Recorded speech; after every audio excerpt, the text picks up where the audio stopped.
my first meeting with my student, I really went in just intending to have sort of a meet and greet, get to know each other, and establish a rapport. So we sat down, I asked what her goals were, and really tried to get a handle on what she knew already and what she wanted to learn, so I knew where to start and what I would need to focus on from there on out. After my first meeting with my student, I had a really better appreciation for what was really going to be involved in this tutoring activity. I think I went in not knowing exactly what to expect, but focusing more on the actual activity of learning and not really appreciating the human element of the person I was going to be tutoring. So after our initial conversation, I realized what a big hurdle it was going to be and really appreciated the human connection of having to tutor someone who had been only marginally literate for quite some time and realized it and regretted it.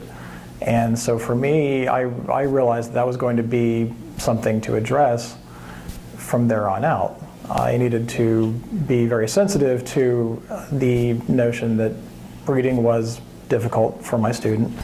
And while it was a significant goal in her life, that was certainly something that she realized was a hindrance to normal life and set her apart. And this was something that was very frustrating to her.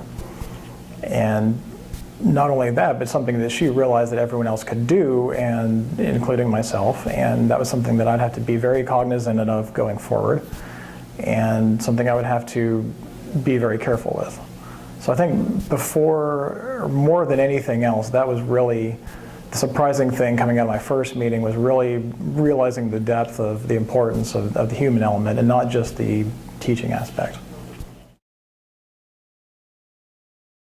Successful strategies I found with my student were to take a piece of paper and a pen.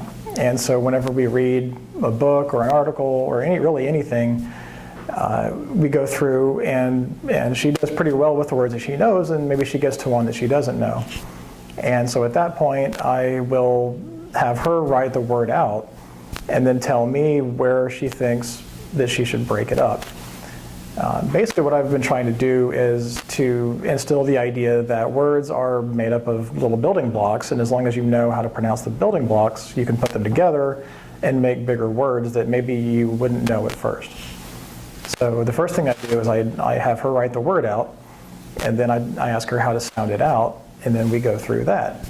And once we get through that word, then I will take the piece of paper and I'll write out other words that are very similar in sound and spelling as examples of similarity. So she can see that not only does this happen once, but it's actually more of a rule. And so other words that she sees that look the same will be pronounced the same, and she can kind of get more examples of the same thing. So I'd just like to say to all of you tutors starting out to be very receptive to new ideas, very understanding of your new students, and just have fun with it. Make sure your student has fun, and to try and learn one thing every day.